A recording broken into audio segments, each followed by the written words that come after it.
Hi everyone, it's Sarah from Palace Tarot.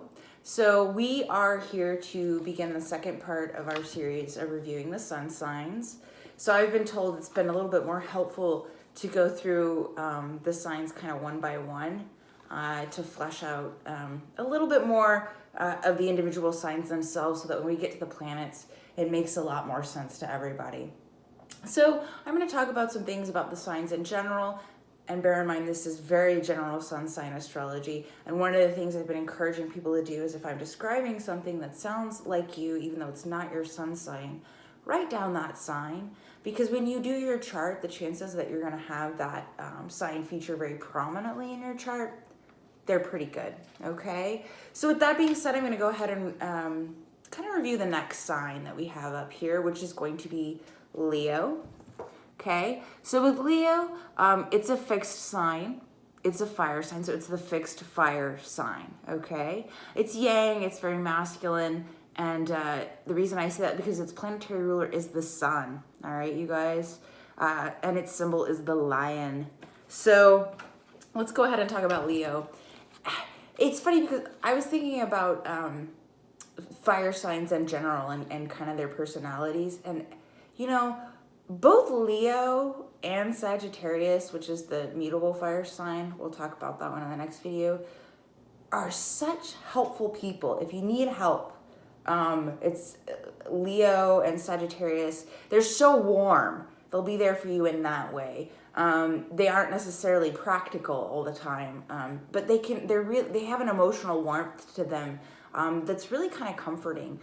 Sometimes it kind of can get, if you're a Cancer like me, it can border on, like too much bubbly, positive energy, and you're just like, okay, this is ridiculous. It's over the top almost. So there's that kind of buoyancy that comes with some of these fire signs, and Leo especially. And another thing that I'll say about Leo, I know the symbol is the lion, you guys, but I will tell you, Leos, and my Venus is in Leo, okay? That's a planetary placement that I have, and a lot of times it has to do with aesthetics. We'll get there. But one thing that I've noticed about people with strong Leo placements, my God, you guys, there's some vanity issues, okay? A couple, specifically the hair and the mode of transportation I've noticed with Leos. They tend to like to make an entrance.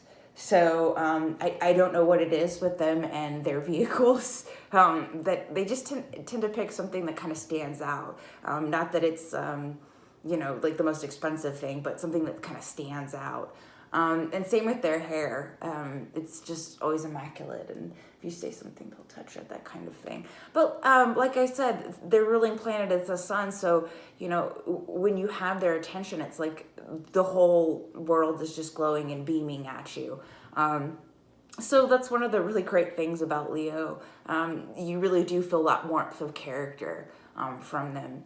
Now, that being said, they are the fixed fire sign. So again, like Aries, they can be a bit prone to temper issues.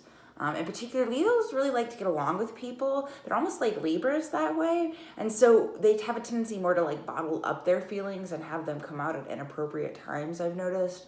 So that's kind of one of the shadow sides of Leo. Things aren't going to be great and glowing all the time. And so when they're not, Leos can kind of become depressed, or they can repress their feelings to the point that they kind of come out at inappropriate times.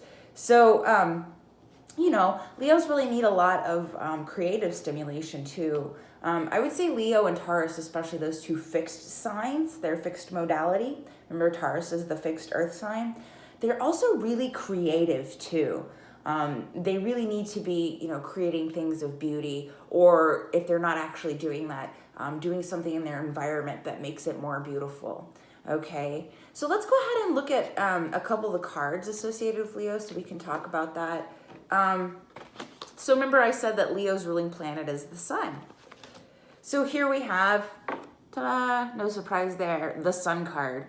And the sun card it's a favorite of mine in terms of readings for clients and outcomes, because even when it's reversed, there's still really good positive energy flowing in, even if it's reversed. And so that's one of the kind of buoyant optimism that I'm kind of talking about with Leo and Leo's energy, that you can see. And so, a Leo that's really kind of processing things will be able to see the glass as half full, okay? So that's something that you want to bear in mind when you're thinking about Leo too. They're generally glass half full type people unless something else is going on with them, okay? The other card that's definitely associated with Leo, look, we've got a lion on it, their symbol. That's going to be the strength card here, okay?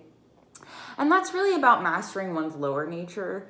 And you could see here, the woman, how confidently she's closing the jaws of the lion's mouth. So Leos definitely have a certain swagger and a certain confidence to themselves as well. I will say that also. Once they master something, they tend to stick with it because they kind of like being at the top. They're a little bit like Capricorns that way as well. So, Leo's very confident, charming, outgoing, generous people for the most part. And if this is your sun sign and you're like, well, I don't resonate with all of those things, it's very possible that you have really strong placements somewhere else. So some things speak more to your rising sign, or if you have a high concentration of planets in one particular house, you might gravitate towards another sun sign more. So again, this is just general sun sign astrology, talking about Leo, and they're 2 cards. So if you see people reading and talking about Leos, these are likely the cards they're seeing besides court cards. We're not going to get into this yet. All right, so we're on to the next one.